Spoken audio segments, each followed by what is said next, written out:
Morning. Well, I've been up nice and early this morning trying to get a sunrise. I kind of got a sunrise, but it was really cloudy, so it wasn't what I was hoping for. But that's my luck, isn't it? I mean, 95% of the time you get brilliant bright sunshine here, and then the day I want one, it's it's so cloudy as hell. But I got some nice photos. Well, I hope I did anyway. Well, the latest information is I have got a backcountry permit for tomorrow night. So I've got all day today to get some B-roll, get some footage and have a good walk around, which I'm really looking forward to. I mean, this is not my first time in the Grand Canyon, but it's my first time in the actual national park, which is this bit. Just after I finished that video yesterday, when I put my tent up, I showed you my tent pitch. Two other guys turned up who I did know, which was nice. Two youngsters, well, youngsters compared to me. Stokes and Bailey, they a young girl and a young lad, they turned up and they camped right at the side of me. And then I went for a walk round, get a bit of shopping and stuff. And then Bud, Sad Spot, and Pickles turned up as well. They gave me a text message, where are you? So then Underwear turned up, so there's about 8 of us now.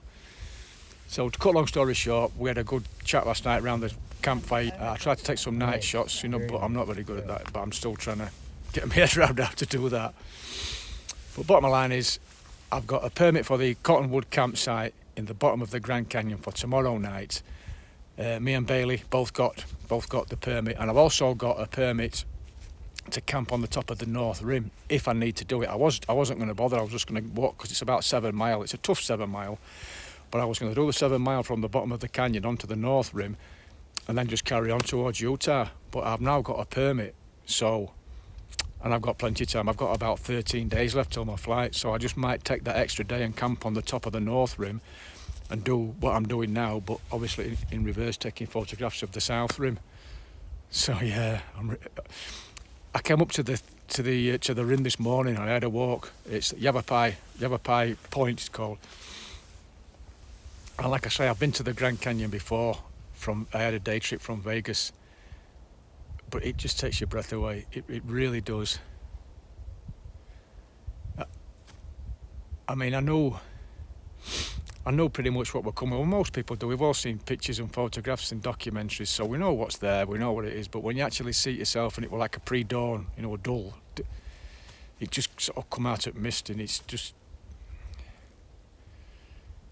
something else. It really is something else. If you ever get a chance to see the never mind the Arizona Trail, if you ever get a chance to see the Grand Canyon, please do, because it's just stunning. And I'm only on this tiny little bit here. I mean, it goes for 200 bloody miles, for Christ's sake. Anyway, the sun's about to stick its head up.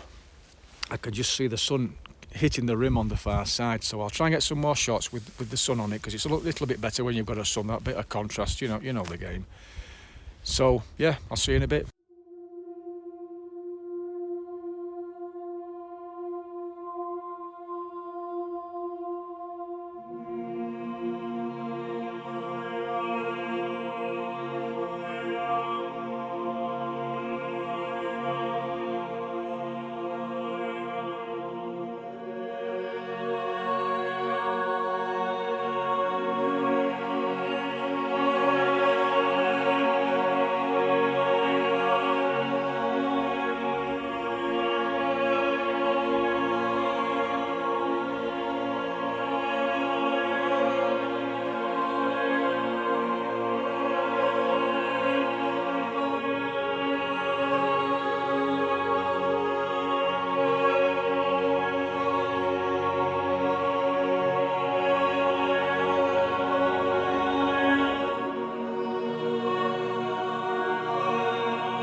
again.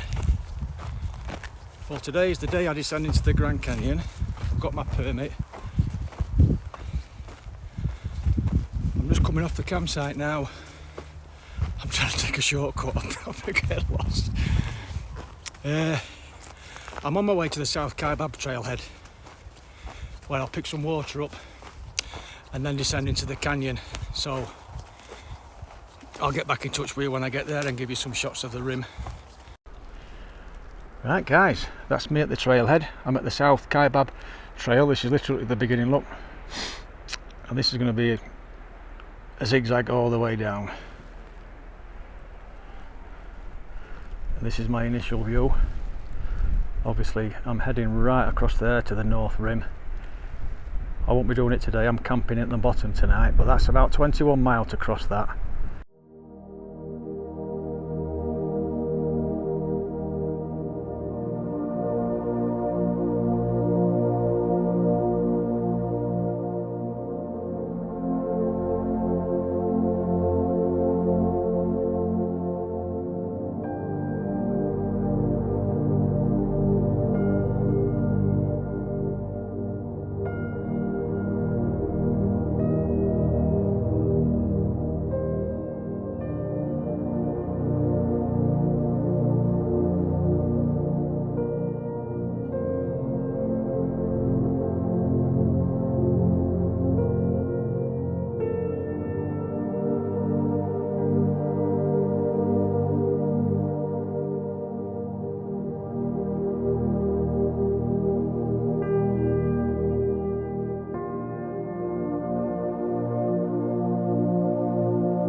Right, lads and lasses, that's me at the bottom of the Grand Canyon. I've actually made it down here.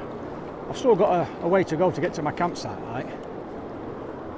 It's been absolutely fantastic. I hope you've enjoyed the videos and the photographs because, well, I can't do it justice, but then who can? Now, if there's one little thing about me, I love ticking boxes. Even if it's a small box, I love ticking boxes and doing something I've never done before. So, this is me. This is the Colorado River at the bottom of the Grand Canyon. It's beautiful. And this is me washing my feet in said river at the bottom of the Grand Canyon, as you can see. Now, it might not be a big box to tick, but it's still a box. I've rinsed my feet and cooled my feet off in the Grand Canyon in the Colorado River. And I've got to say, it feels really damn good because it's really cold and it's really refreshing me. Hello, look, got a visitor.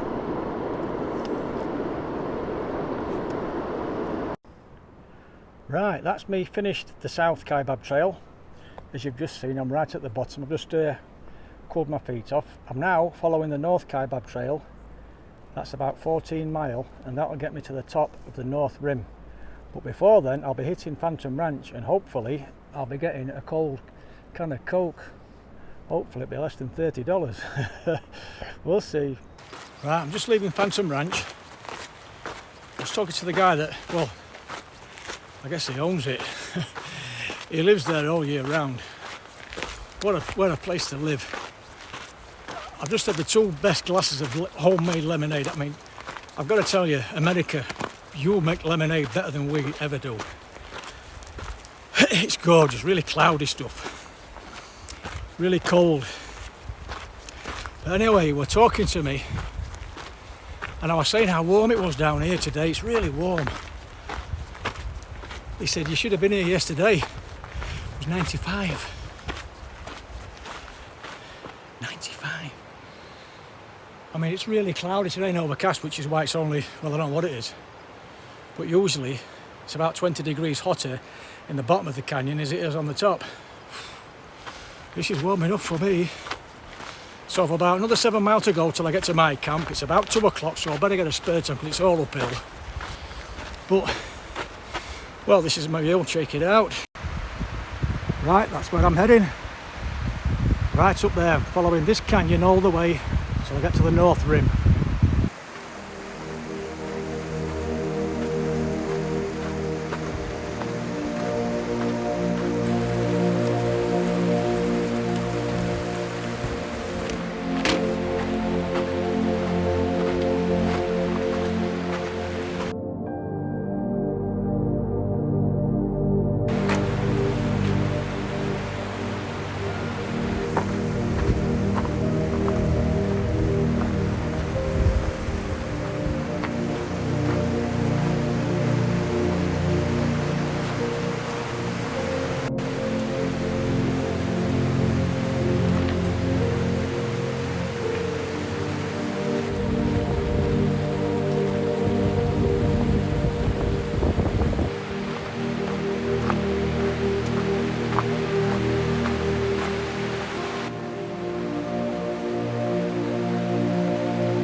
Guys, I hope the wind's not spoiling this. I've got my mic in. This is the first agave I've come across. I've passed loads of agaves, by the way, but this is the first one I've come across with a live stalk. Look at that, baby.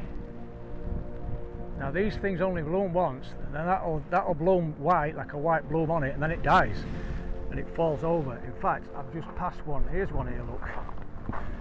This is one here. See him? That's the dead one.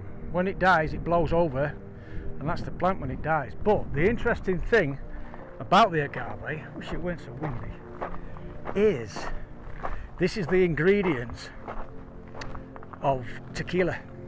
It's the agave plant. But more interestingly, for me at least, you see this here, this point. Native Americans would shave that back like that and like that, and then they snap that and just break it down very gently, and then they'd put a knife right down there, look, not all the way across, just across the middle, and then they'd bend that back, like I say, with the knife. Imagine my finger's a knife. They'd bend it back, and then they'd keep doing that, and it'd pull 6 or 8 fibres out of there, and they'd pull them out, roll them up, and then they'd keep them and they'd dry them out. That was the needle and thread. That's what they used to use for resoling the moccasins, because they could, at stages, they could be using, this was the patches, I don't know about any other thing, but the patches, they could be resoling the moccasins, especially down south, every 4 or 5 days or so. So they'd harvest these, like I say, they'd trim it back, break it back there, not snap it, just snap it so the fibres are still attached. Cut the fibres right at the base, and then fold it out, pull the fibres out, dry it off, put them in the pouch or the pocket or whatever they used to carry. And that, my friends, was the needle and thread.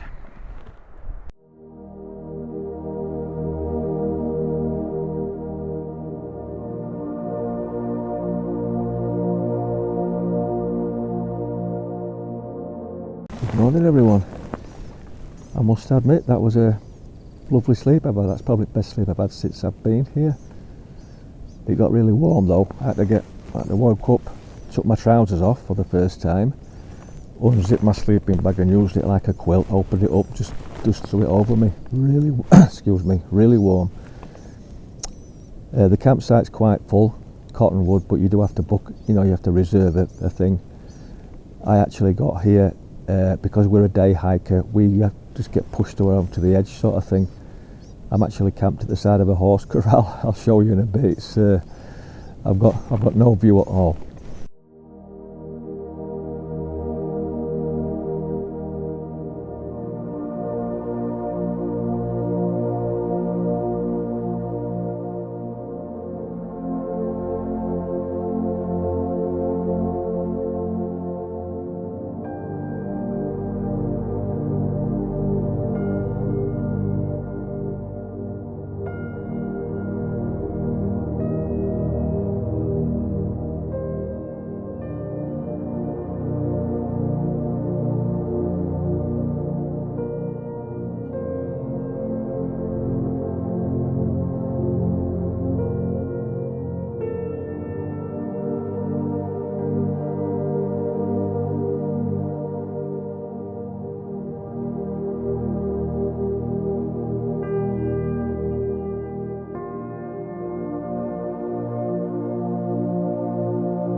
Well, I wasn't expecting that. What a beautiful tranquil spot, and then that comes piling in on me. I thought somebody had been really badly injured.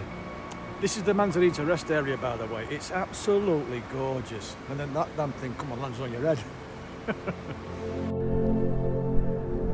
What an amazing place. This is looking back, looking south from where I've come. You can probably just make out the trail, look. See the trail in the middle of the picture, going left to right. What a place.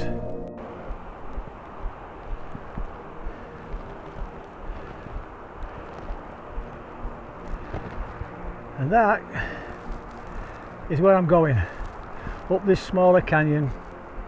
I've about another 5.5 miles to go, but that's basically the north rim, look, right up there at the top. And that's where I'm headed. Right, I finally found a little bit of shade. Right, that's looking back the way I've come. If you look down to the right, the bottom of the cliff there, you see the path. That's the trail. There's quite a few areas where you could do some serious damage if you fell off the edge. So I've come up there, up here, and now I'm going up there.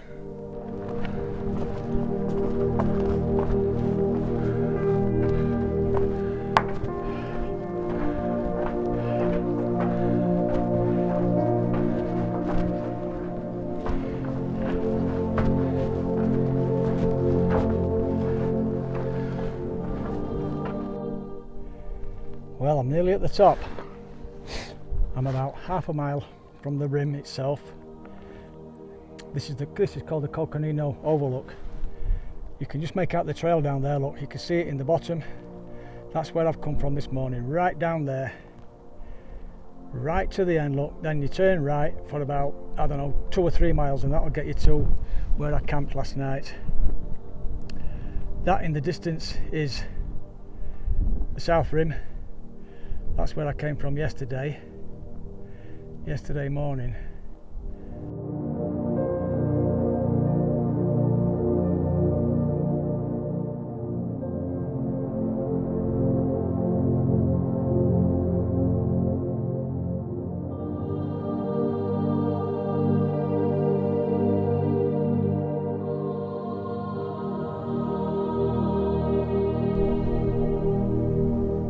That's a view of the South Rim, obviously right on the far side.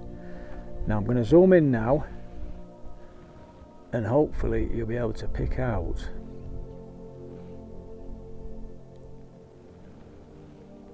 can you see it about where, right just about in the middle of the picture now? That is Mount Humphreys right in the distance. Look, just think 7 days ago I left Flagstaff and I camped at the base of there and then walked through all them beautiful pine forests. That's over 100 miles away, that.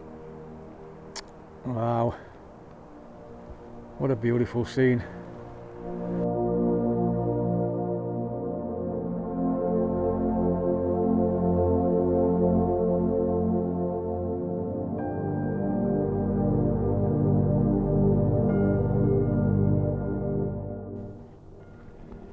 Right, well guys, that's it. I'm officially stood on the north rim of the Grand Canyon. Boy, that North Kaibab trail was tough. Excuse me. It was really steep. There's a car park. There's nowhere open up here, by the way. It's all closed. It doesn't open well middle of May because of all the snow. The snow shuts all the roads. As you can see, look, I'm about to go find my campground, which is 0.7 of a mile up there. So I shall see you in the next video. Thanks for everybody for watching. Thank you. It's been a great journey so far.